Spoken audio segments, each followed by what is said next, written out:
Welcome to the Sweet Spot Podcast, where we're all about helping players, coaches, and parents get the most out of the game. Whether you're stepping up to the plate, coaching from the dugout, or cheering from the stands, we got you covered with expert tips, strategies, and insights to make youth sports a better experience for everyone. Each episode, we'll share our own experiences and bring on special guests who will offer valuable advice on skill development, teamwork, and creating a positive environment for growth both on and off the field. So let's dive in and make the game even sweeter. Play ball. Welcome to another episode of the Sweet Spot Podcast. I will tell you, this is probably one of the episodes that I've most been looking forward to. I think it has a lot of very good things to show. At the Sweet Spot, we're a family, so today it's going to be a little different. The guests that I have are very special. And without further ado, we're going to introduce them. So, I'm here. Father and son, dynamic duo. So I'm going to be asking them some very specific questions. And they all relate to more or less our theme of, or the purpose, one of the purposes of why we have the podcast and why we're on this platform. And it's essentially to show the dynamic between father and son, coach and player, and the dichotomy between the two, and to give you a little bit of an insight behind the scenes of what it is and how it feels, and for them to, open up and tell us their experiences. So you guys ready? Yeah. I'm ready. Listen, you ready, bud? Locked in. All right. Locked in. Listen, we're going to make this like a family therapy. There's a lot of things that, I've wanted to do this with Albert in terms of, I think there's a lot of things that, when I coach my son and knowing that, the separation between father and coach. And I know there's a lot of things that I want to make sure that he always knows. And there's a lot of things that he probably bottles up and doesn't really tell me, but it affects him. So now is the time. So now's the time. Now's the time to let them loose. And I'm pretty sure it happens with a lot of people out there. We actually just this morning we were at if you've seen the episodes, Ron, Pinecrest Physical Therapy, took him over. That's where I go, by the way. 10 out of 10, I don't recommend tearing your ACL. 10 out of 10, I recommend Pinecrest Physical Therapy. Just amazing. Ron's just an amazing human being. Richie, shout out. Shout out to everybody there. So I took him. We were chatting it up with Ron, and I told him what we were trying to do today, and he was like, "Man, like I love it." Right? He was talking to us and kind of gave him some tips in general, right? About, obviously he has his son and just trying to get across to him the fact that, what he's feeling. So one of the things he kind of explained was when you're in a young age, you kind of don't see failure, right? The way that we are able to interpret it. When we haven't gone through failure enough as a young individual, you kind of feel like you're letting people down, right? In his case, it becomes even harder because he's letting down his teammates, his coach, and Bobby, and dad, and his sisters, which are beasts. That's part B. That's part B of the episode. So I go to bed sometimes and I'm like, man, I feel bad for this guy. Don't know how it's. What do you think? It's hard. It's hard? They're like always on me. Yeah. What? Let's start with this. I want you to tell me first, what is the best memory that you have as a kid, when obviously like younger, like the first one that comes to mind, whether it's T-ball or coach pitch or in the backyard with a wiffle ball bat or whatever it is? First time was probably like this time he was like playing. I think it was he was playing with St. Thomas. It was probably either at St. Thomas at an alumni game, or I used to play at Sunday League just to stay. Yeah, I think it was a Sunday League. It was in Miami. So he was like, before he was stretching out, and he taught me how to do like ankle stretch out your legs. So Yeah, that's the first thing he remembers. I kind of asked him that a little while ago, and I'm like, oh, that's And how old was he, more or less? Man, he Like was 4, 3, six, 5? 4 or 6. So it's funny because my daughters, they obviously don't remember, but the first, thought process that I get of my daughters being involved in a baseball game with me. Obviously, I had my daughters in college, so they were about 9 months, and we're playing up north. I don't even know where, up by like Orlando, and I just remember I'm pitching a night game. It's like 7:00. So and it goes into nighttime, and I'm doing well. I have like I think I threw like a complete game shutout, and like by the 7th inning, the crowd on the other side was like done, right? So all you would hear is Bobby from the stroller. So that was I was a different dynamic with them. With him, obviously, I Older. a little bit older. Baseball was just having some fun with it. So, but I'm glad he still got to experience a little bit of.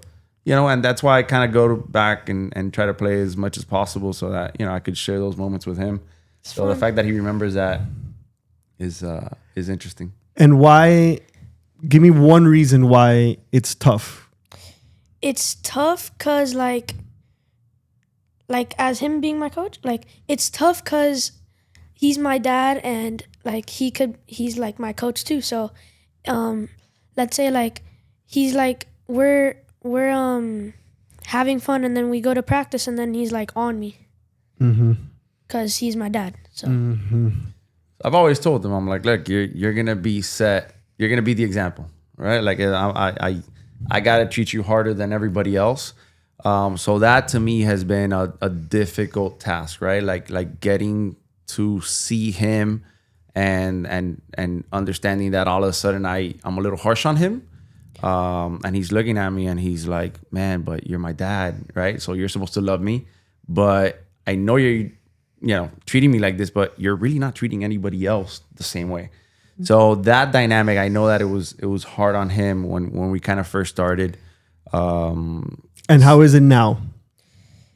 Are you used to it? Has it changed? I'm used to it, but like he's getting harder on me. He's getting harder on me because like I'm getting older to a point that like he needs to get harder on me because I'm his son. I'm the leader of the team.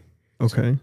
And when he gets harder on you, do you feel like it affects you in a bad way, in a negative way, your performance, either when you're hitting or when you're fielding or whatever? Yeah, it does. It does, right? Let's say I strike out, he's always like turned around, like mad at me. So. And then, for example, if he weren't to turn around, if he was, I don't know, he gives you a couple claps and says, hey, get him next time, would that? It will make me feel better because like at least I'm knowing that he's not mad at me. And I'm going to tell you this as your other coach and as a father. Yeah. He only wants the best for you, no matter what. And he's going to love you no matter what. You can go 0 for 30 with 30 strikeouts, backward Ks, all 30. He's going to love you the same. And I know it's difficult. It's difficult for both of you because I see it. Yeah. Okay. And I think you guys, all in all, both of you are doing a pretty good job at handling the increase of demand on him and the added pressure on you as running the team, running the academy, and having to coach him. There have been times, and you can attest to this, where I haven't intervened, but I've kind of mentioned something to you. Talk about like if you remember those instances, and I'm gonna ask you, do you feel like I crossed the line, or was it helpful for you? Was it? No, it is. Listen, I think a lot of people give you tips, and it's hard to control your human emotion. One of the things that Ron told him today was, which is 100% true. It's, whenever he does, let's say, fail or not succeed, and to a certain extent, it doesn't necessarily mean that I'm mad at him. I'm just upset that he didn't get the success that I know he's worked so hard for, right? So it's more not upset at the result or upset at what happened. I just know deep down inside that he felt like he let me down. He felt like he let his teammates down. He feels like he let everybody down, and he wants better. And I understand the frustration that he goes through. So then that's where I really feel that I'm trying to put myself, and that's in his shoes, and then think of it in terms of like, man, I'm just frustrated more for him not having the success and kind of thinking like him of what he would be feeling. So then it's like that outward emotion right away.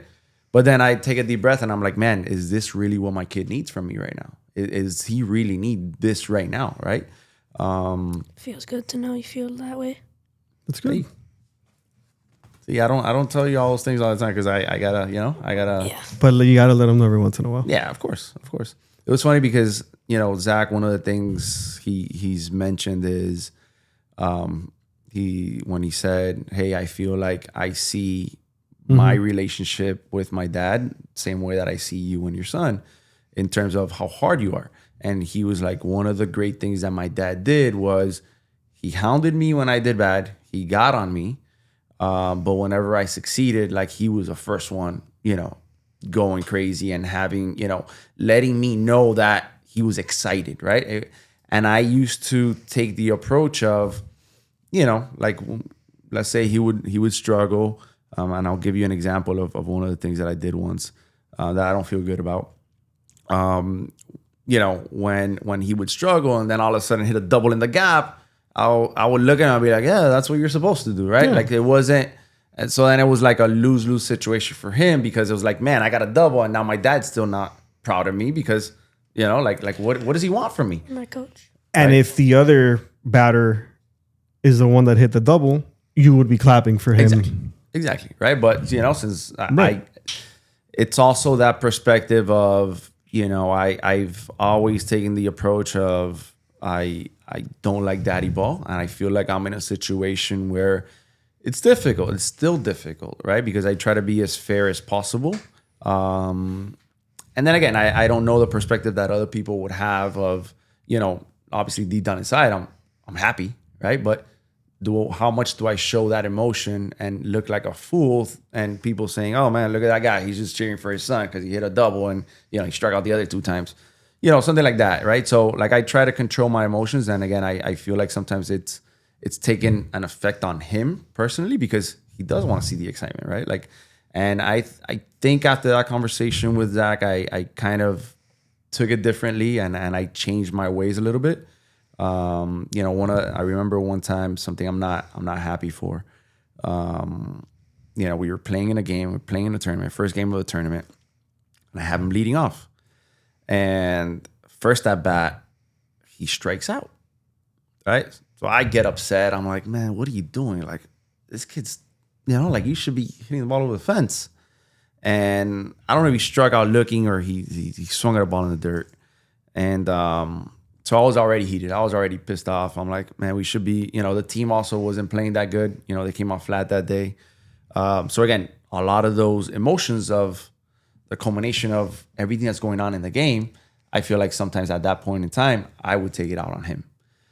So his second at bat comes up and first pitch, right? After me telling him, hey, like what's going on? You learn from your first at bat. Takes a pitch down the middle. I was like, oh, man. Right? So like I see him peeking over at me and I'm just like flailing my arms and I'm like, oh, this kid. Pause. Second pitch. Pause. Do you remember this? More or less? When I finish, he will definitely remember this. No, because I want to know if that affected the at bat. Oh, well, Did it affect your at bat? probably. Okay. Yeah. Always does. going. Second pitch. It was pitch in the dirt. He swings at it. So I'm like, oh, I can't even look at this, man. Like I was like, come on, man. Right? Was this at Furnow? Yeah. You know exactly what I'm talking about. Yeah, I was exactly at what I'm first. talking I was about. at first. Right? So 0-2 count. I'm already, I'm going crazy. I'm at red light right now. Next pitch. You know what I was doing at first base? What? Praying that you would hit a line drive, so that So next pitch, he gets plunked. So he gets plunked hard, and he's like on the ground, right? Like crying because he got hit. Like, Oh, I remember. you remember that, right? And I remember. I remember. I know you remember. And all I did was say, best thing you've done all day. Good job, right? So again, you looked at me and you grabbed me by the side, and you're like, bro, what are you doing? Yeah. Like your kids. Even now it gets me like. Yeah. But again, it was part of the emotions. So Yeah. I feel like, and again, I'm sure it happens to a lot of people. A lot of people are capable of controlling their emotions a little bit when they're out there. Others are not. Others are, like you've seen, are a lot worse. than worse. me. Do you remember him saying, "That's the Yes, best thing you've done"? yes, I remember that. I remember that the game before I got the game before it was a tournament. We played, I don't know, and I got a hit, and he was like happy, and then I was like, I'm gonna do good this tournament, and then the next game my first at bat, I think I struck out, and then Oh, you did. that's what. Believe me, I just said it. I'm messing with you, man. Messing with See you. This is why we can't have nice things. He's like, see what you got to put up with? Coño, papa. Continue. So then after that game, I started touching the white line, like going like this. That I suck. And then the next game, we won, and then we went to the championship. He told me that he was gonna give me more, like if I do good, he was gonna give me more excitement because he knows that he's the coach. So then I was facing this big kid that was really good. I got a double in the gap to lead off the game of the championship, and then he was like, "See, let's go." I remember that. Yeah, see remember how you sometimes you gotta make adjustments. You gotta learn from. Now, I want to dive a little bit deeper into your mind, because as adults and former players, Yeah.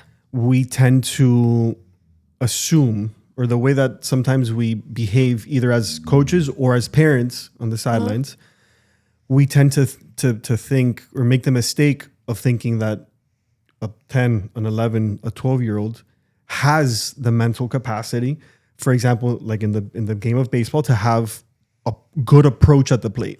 Yeah. So, and in reality, you're just learning the game in general. Mental approach at the plate is something that's very advanced and something that has to be guided and more often than not taught.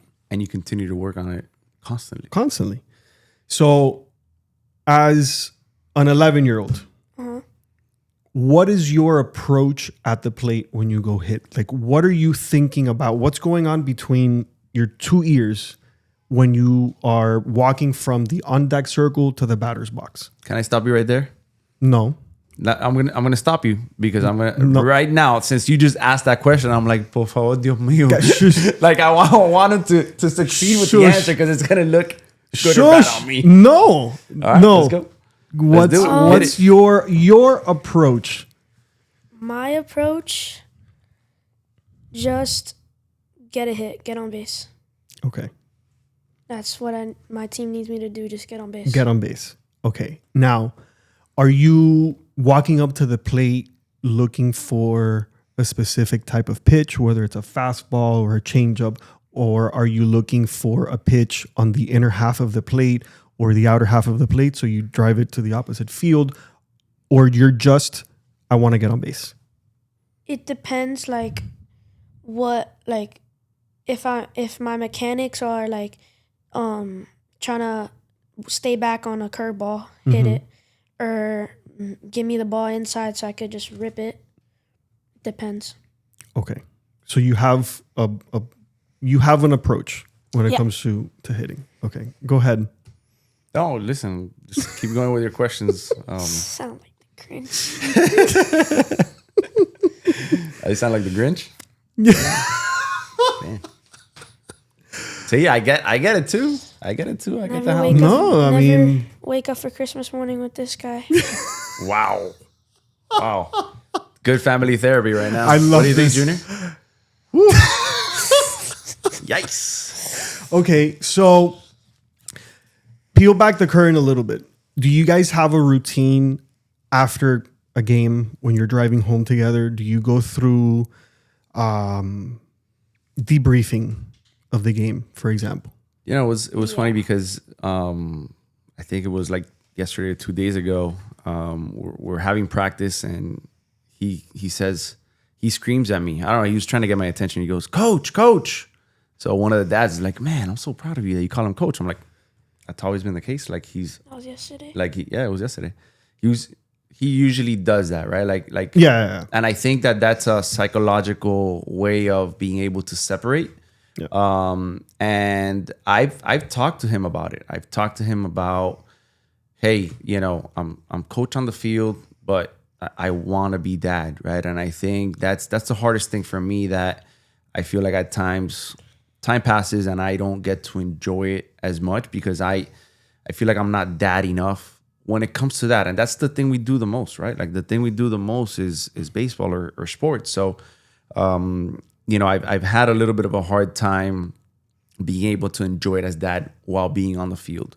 But I think he's managed to do that on his own, where it's like, hey, coach, and he knows in the lines, it's coach. It's getting easier. It's getting a little easier. I think it's definitely getting And easier. then, I mean, Obviously, he's not gonna call me dad in front of his friends. Right? Yeah. So that aspect becomes I mean, it easier. depends if you're coaching me or like, let's say we're at a birthday party with all my friends that are on my baseball team. Yeah. I mean, He'll separate. Sometimes when we're like, let's say we're working in the backyard, sometimes like I call you coach, like, because I forget and you're like coaching me. So. Yeah, so he knows how to separate, you know. But again, there are people that they're in a baseball game and they don't ever get to call their dad coach, right? So I kind of see it as something positive too. How are you handling the switch of going from dad to coach to dad? Again, are there blurred lines? I think I've gotten better. I'm actually, to his defense, this poor kid here. I think I am good cop. You know, I am good cop. What he has to deal with at home with his sisters, and we'll dive into it now. And at times, mom is at another level. So if anybody out there, is on Game Changer and sees our games, just mute the audio, because what you're gonna hear from his sisters, whether he's catching or pitching or playing shortstop or coming up to the plate. Pause. You said that you can only hear your sisters? Only hear my sisters. Okay, so Yeah. talk to me. What do you hear from your sisters? Like, I know they want me to do good, but like sometimes it's like you gotta stop. It's annoying sometimes. Okay, and have you told them? Many times. They still do it. Even during the game? Yeah. Okay, you got a message for them? Stop annoying me. And by the way, I hope that this is helpful for everyone, because at some level or another, all of this dynamic that we're discussing today, I've seen it, and I'm not gonna assume that it's everywhere, but I'm pretty sure that in one way or another it is. And it's maybe for either siblings or the parents of kids that are playing on a team. You're hearing it, and I want to be honest with you, I want to thank both of you for being able to participate and wanting to do this, because it's peeling the curtain back into a personal space. You get me? And I think that people will benefit from hearing this, because you're hearing it from an actual 11-year-old youth baseball player. Sometimes it's the parents, sometimes it's el tío, the siblings, whatever it may be. And does it affect you when you hear your sisters, for example? Does it affect your at-bat, or do you struggle not letting it affect you? Both things, but I like it's hard for me to focus on what I'm trying to do right now because like they're all up in my head. Because you can hear them. Yeah. Even when they don't say something, do you hear them? When they don't say something, like is your mind going to a place where, you know, my sisters would probably be telling me X right now? Nope. No? I just Okay. focus on the game. Okay. Well, that's the thing. It's, you know, a lot of people maybe don't get sisters that one, you know, care about him succeeding, Correct. which they do. That goes without saying, by the way. Your sisters want you to succeed. And he knows that to the knowledge that they have at their age of the game, not only of the game, but also of his, his deficiencies, the things he does well. So they take it upon themselves to really coach them. I mean, I don't know what they're going to end up doing, the rest of their lives. But they find a way to, try to coach him up, and you'll see it. They're dedicated to him and his little brother. They have a knack for being able to do that, and they actually did coach some t-ball, a couple of years ago. So they got that taste, right? But with him, it's like at an ultra high. I wish I was those little kids. So they. Oh, what? I wish I was those little kids. So the problem with him becomes like they care enough, but sometimes again we play the game and you got to be as loose as possible, and they're constantly like trying to remind them, oh, do this, do that, do that. So it's like I do not want to be in his shoes because it's just so many things. So then at this age, you got to keep it minimal. And I don't know if they let him do that. I try to do that to their games, but I don't know what happens. I just can't. And it's funny because him, if you anything reaction wise, like he's really good, right? Like instinct, space running. Yeah, sometimes he'll get picked off or whatever. But it's moments where he just has to react. He doesn't have anybody in his head telling him anything. So he's right. Instinctual. The times where he would struggle is those moments in time where up at the plate where they are closest to him, right? And things slow down, right? And that's when the chirping comes, and it's like you could just see sometimes, when he's not on, the brain start to flutter and think of all these things and trying to put all these things together, So yeah. Do you think, question for him now, do you think that he does certain things on the field to try to please you as a coach, as dad? And do you think that takes him out of his own game? I think 100%. I think, even the kids that are not my sons, right? Like what's the first thing they do, right? And that's something that I try to express to them and tell them. I'm like, hey, I don't want you turning around and looking at mom and dad. That's the first thing they do, right? Like obviously they want to inspire, whatever their dad tells them or their mom, right? Like if they do something great, they're looking for mom and dad for that approval. If they don't, they're looking for mom and dad just to see, like, hey, what do you think? Like, I'm sorry, to get feedback, to get that feedback, and it's a normal thing. They all do it. With him, it's actually probably easier because I'm standing on the third base box, right? Like the other one's got to turn around or hear it or whatever. Like I'm there. His dynamic is definitely different because he hears it from the crowd, family. From me also at the third base box. It's easier for them because like he's my dad, so in practice he gets hard on me and they're like right behind me and they listen to what I said, so they don't do it. This episode is brought to you by Grass Reyes and Associates. Grass Reyes and Associates is a law firm focused solely in the area of family law, handling cases such as divorce, paternity, child support, alimony, prenups, and more. You may know who you marry, but you don't know who you divorce. Having experienced lawyers on your side could be the difference between a fair settlement or a financial disaster. Call us to learn more about your rights. 305-271-5008. 305-271-5008. To not get you mad. What's your favorite thing about baseball? My favorite thing about baseball? Favorite thing about baseball? Oh, give me a sec. Favorite thing, probably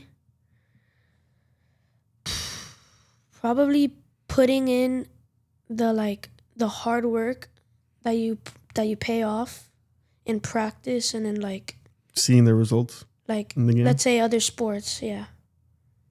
So Good answer. That's a great freaking answer, dude. I know For you real? don't see Are me you do that serious much, right now? but yeah. Did you practice this? No, I didn't. Oh man, I wish I practiced. That question's not. I know.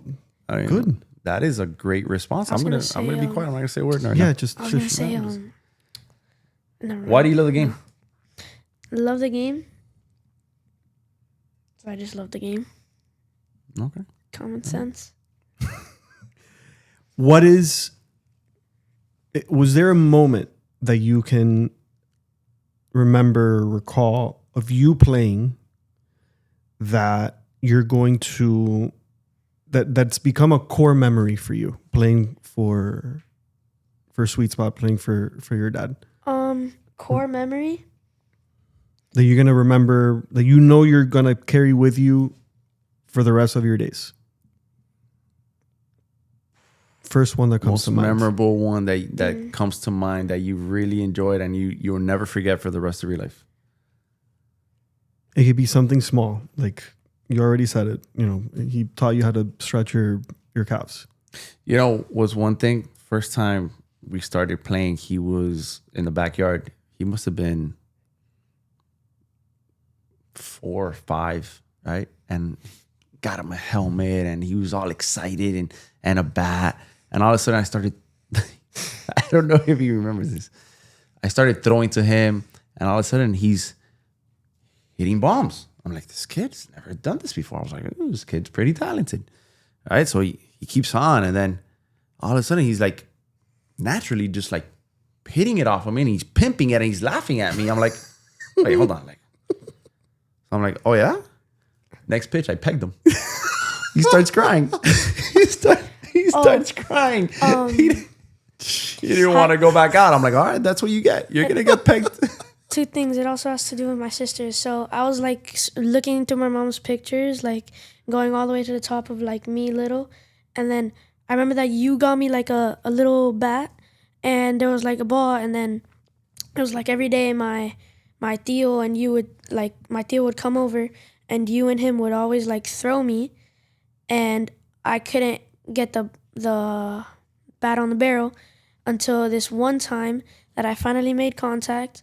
And then even my sisters were my sisters, they would always be on me, not in a hard way, but let's go, Dylan. Mm-hmm.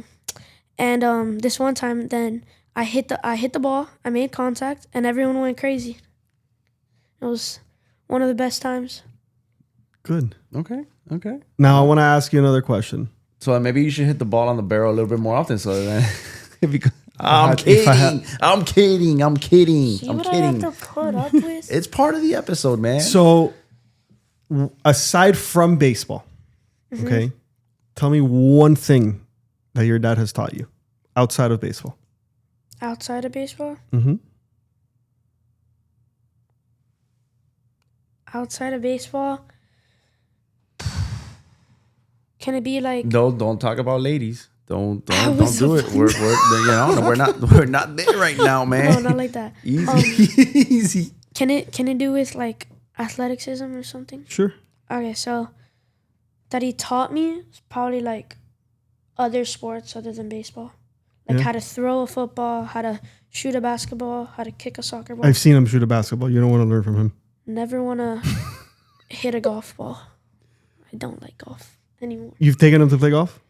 Yeah, actually, He was 5 years old. I used to be really good until this one time I started playing baseball a lot, and then I didn't play golf for 6 years, and then I couldn't even make the ball go an inch. But at 5 years old, he would just swing it, never done anything, and put it on the tee, grab his sister's clubs, and boom, straight down the fairway. I'm like, hey. And he just hasn't. And I always said, if I have a son, I love the game of golf so much, I'm going to, make him play at an early age. It's hard to Didn't happen. to like separate your golf swing through your baseball swing. That's why I like don't like playing golf anymore. No, maybe you should play golf. Maybe it helps you. If I play golf, I'll do lefty. That's why I'm trying to be a switch hitter. Okay. Okay. What's the most upset you've been on a field? Either because of external noise or Coach Poppy? Or because you lost, or because of other teammates. Don't point fingers at me all the time, man. I'm not that bad. Probably last tournament. Like, Okay. we were playing this team elimination. My friend got on base, 2 outs, and I struck out looking to end the game. And then I was crying, and then I went, and then my mom's like out there. She goes, "You suck." And I'm like, "What did I do?"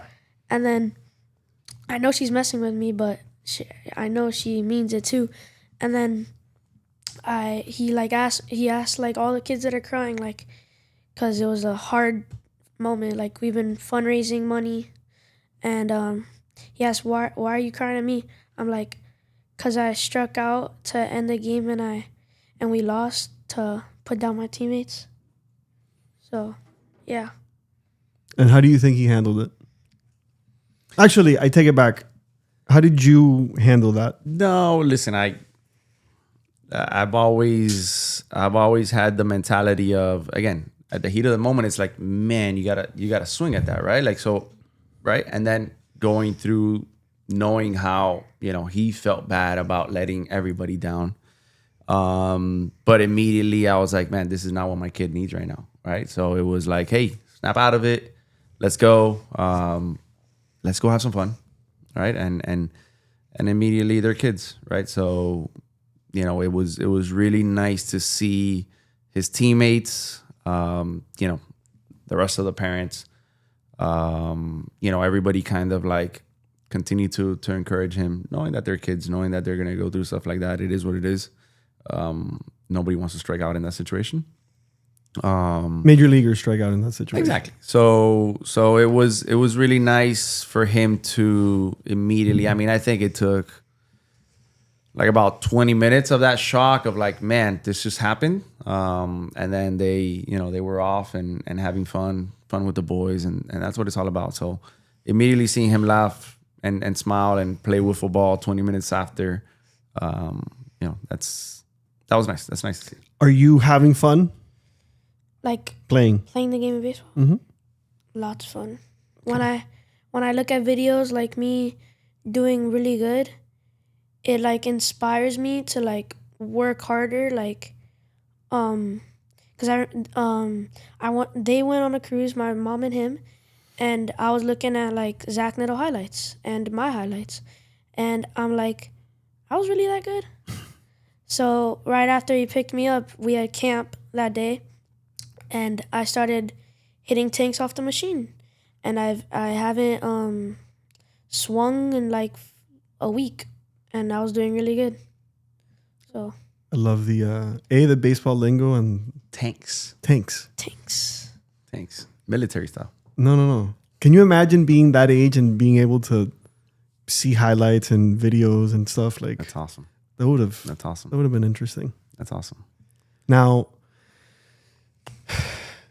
when it comes to handling, first of all, I want to ask you, you're obviously part of the sweet spot.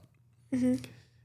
Either you or conversations that you've had with the players, with your friends. Yeah. Is there anything that you guys, or you specifically, wish that he would do differently when it comes to coaching, that I would do differently when it comes to any of the coaches, John, any of us, that you feel would be more beneficial or better for you guys or for you if we did different? Or do you feel that what we have been working on from the beginning is making you a better athlete, baseball player? Probably you guys giving like people more, like, not more chances, but like making them like I don't want to to like be first batter, second batter, even though I want to. Like, I just want my teammates and me to get better so we could win more like tournaments. Okay. And so you guys could all like get happy and stuff. So we could celebrate. Okay. Have a party. In my Like backyard. celebration? Like a parade. We're gonna go on a championship parade Elephant. with Aladdin style. Elephant. Yeah. But with the girl. Ooh. With the What do princess. you think, Coach, we can improve for them?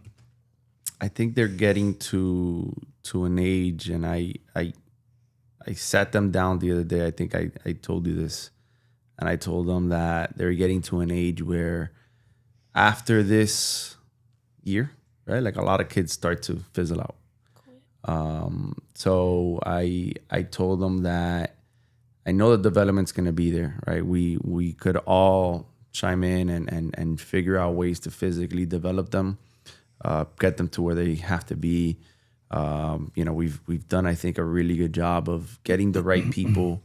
Again, what we do, I don't think, again, I want to be humble about it, but we want to make sure that it's individualized for each player to be successful. And I think my job, my responsibility right now with them is more mental than anything else.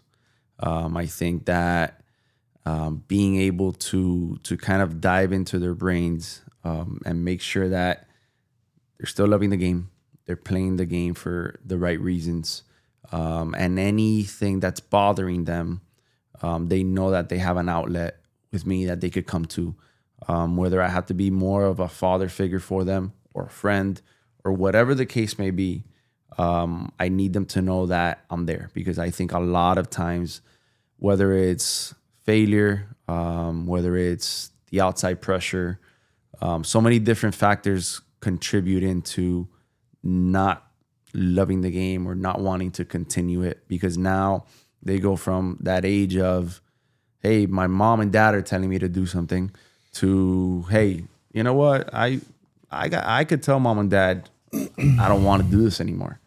And that's it. Like, they'll just let me, I just don't want to, right? So I don't want it to get to that for them, because I know everybody in our organization cares and loves the game. And we just have to maintain it, right? Because there are going to be obstacles in the very near future that they have to handle, right? Whether it's lack of success, or being able to balance out, whether it's academics, because if you don't get good grades at another level, you're not going to play any sports, or it's handling relationships, or whatever the case may be. I think that my main focus with them is being able to be there for them. And that's just going to continue, because I think that that's making sure that they're in the right environment with the right people, the right friends. All of that is very, very important to maintain them in the path that they are, which is loving the game no matter what happens at the end of the day.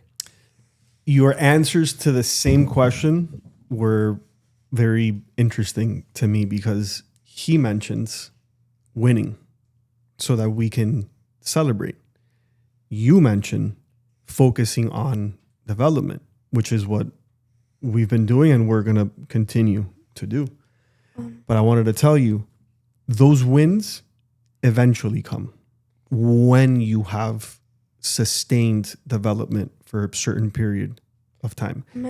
And those wins are going to come.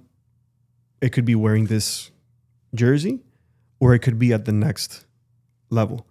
At the end of the day, and your father and I take the position that we are in extremely serious, because we see how delicate it is, because we're dealing with 11-year-olds, 12-year-olds, 10-year-olds. And you guys spend a lot of time with us. You practice 3 times a week. Each practice is 2 hours. That's 6 hours. You play a few games, 7, 8 games a month. Like, we're spending a lot or more. Yeah, we're spending a lot of time together. So I'm giving you this as like for you to take it home and think about it, so that you're more aware of the dynamic. we care more about developing each and every single one of you than winning a Ripken tournament or a championship. I know, A tournament down here. That's a byproduct. If you guys are sacrificed, if your development is sacrificed in order to win that tournament, we're doing you guys a terrible disservice. So when you guys are with us, it's for the purpose of developing as a player, and we've discussed it a million times, as a human being. Because now you guys all know each other and you're on the same team, but eventually you're going to be part of a new team, and now you have to be a good teammate to that team. And if you were a bad teammate here, or if you didn't learn how to be a good teammate here, you're going to be a bad teammate over there, and it's going to cause you failures in more ways than one. So I know, because, and he can tell you, I am super competitive. I despise losing. But there's a way of going about it. You learn and you move on and you take the lesson. But always, like, what I want you guys to know, you and the rest of the guys, just know that what we want to do is individually develop you, so that later on, when it counts even more in reality, you guys can enjoy the wins and the celebrations and all of that. I didn't mean like winning, I mean winning, but I don't mean winning like that. I want the kids to have more like confidence in themselves, because even me, like when people get on me, like my dad, my sisters, my mom, I like lose confidence. Like when I get a double, I'm all up. that. Right. And I mean, we have to be truthful. The way that your confidence, the ebbs and flows of it, it's going to be much more erratic than for us, because that's where maturity comes in. And, you are very mature. Like all of these kids that we have are very mature for their age. But we tend to forget as adults. Yeah, but we tend to forget as adults that They're kids. They're kids, man. You can't treat them like a 28-year-old, a 30-year-old. Their brains are not fully developed. And that's part of the reason, Albert, that we kind of decided to do this type of show. Right? One is to bring my kid over and in front of, wherever this gets streamed, whoever looks at it, let them know that at the end of the day, I'm going to love them no matter what, unconditionally. But that's the dad side, right? And those coaches out there that have kids, make sure you tell your kids that you love them more times than the times that you get at them as a coach. Mm-hmm. And I think I do that on a constant basis. And if I don't, I'm going to continue to do it even more. Because I know that's what they need at the end of the day. And with that being said, I think that the more I tell him and he understands that I love him as a father and him being my son or the rest of the three, I think that gives me also the opportunity to be able to be harder on him, because he does know that at the end of the day, that's just coach talking, right? Dad is going to be there for me no matter what. So that's my message to anybody out there. And that's my message to him, and he knows it. And I think that's where the balance comes in, right? Like him understanding that. And obviously, as he gets older, it's a lot easier. I don't know where it goes. I don't know. It's different as he gets older. Of course. It'll be different. Of course. Little kids, little problems. Big kids, big problems. But also, we've gone through that struggle. I've learned from my mistakes. And I don't shy away from them. And I've been honest with them. I'm like, hey, I screwed up. I'm sorry. What's one time that you feel that you? Well, that one time that I told that he you, got plunked. There's been a couple of other times, right? And I, as typical Cuban in jodedera, like I kind of mock him in front of, make him whatever. Lots. Lots of times. But he, like. Remember Pumpkin? Yeah, call them certain names and stuff, but not. That's how people get nicknames. Yeah. Calabasa. I'm the only one with the me. Bear. Pebbles, Those are the only nicknames. Tylus, Kike. and Henry. Those are the only nicknames. There's a Need lot, more. man. My bear. There's a lot, bro. start There's a writing. lot. There's a lot. There's a lot. What are you gonna remember most about Sweet Spot? About Sweet Spot. Probably this episode. Probably knowing my friends, like they have my backs, like as a friend. That's where it's at. He knows it. That's where it's at. All right, so you gotta list some people. The funniest teammate. Call them out. Jaden. Jaden, Not shocked at all. aka Kike. Not shocked at all. We will have him on the show. Bring him on What the other in the next funny? couple of What weeks. the other goofball? With the other, yeah. Yeah. There's we got a lot of goofballs. We'll bring them on. We'll bring them on. We'll bring 'em on. We'll show the audience what we have to deal with, and eventually we'll see what they become when they get older. Any closing Remarks. message that you want to send out to anybody? Closing to everybody. Anyone. It could be your sisters, could be Zach, could be whatever. Like a quote or No, whatever you want to say. Whatever you want to say.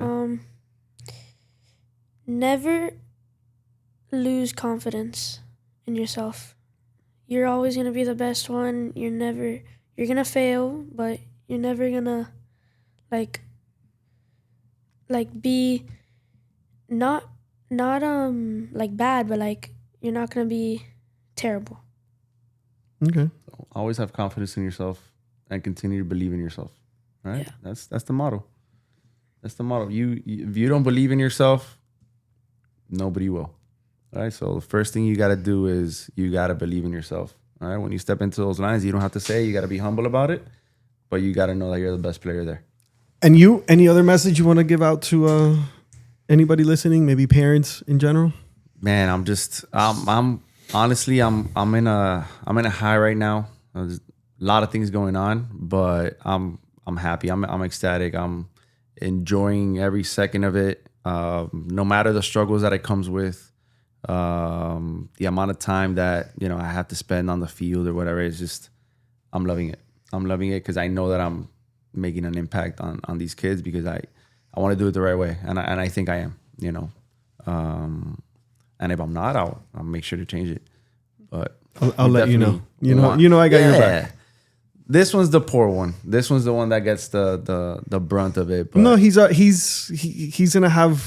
see improvement in behavior from surrounding. yeah, no, it's but I mean, just seeing, I think that's where I'm so ecstatic.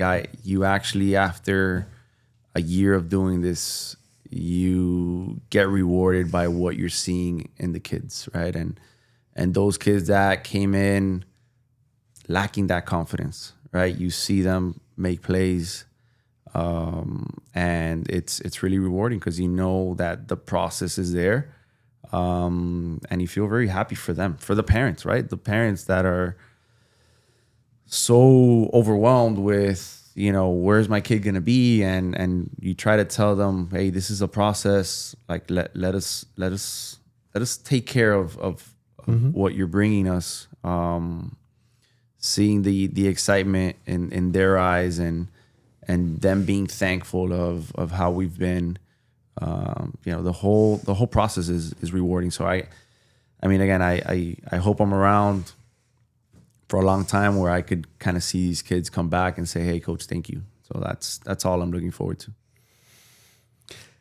On my end, I will say that advice for parents and for coaches, number one, aside from patience, which we've already discussed, speak life into people. Speak life into these kids that they're just getting started on what could be a phenomenal career for them, whether it's all the way through college. It could be professional, and it could even be much further and more impactful, whether they play college or not. The things that they learn from these experiences, and I speak from personal experience because a lot of my adult life, I've been able to navigate it because of experiences with the game and even other sports and coaches.